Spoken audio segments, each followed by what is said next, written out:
So, Colorado's getting hit with a huge storm. This is the beginning of it. We're supposed to get like feet of snow, so let's see how that turns out.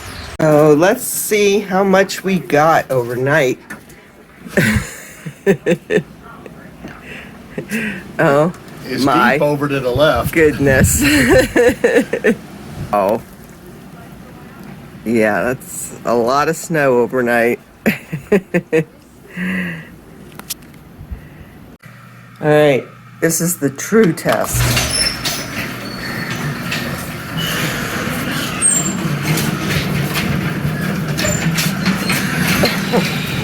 So,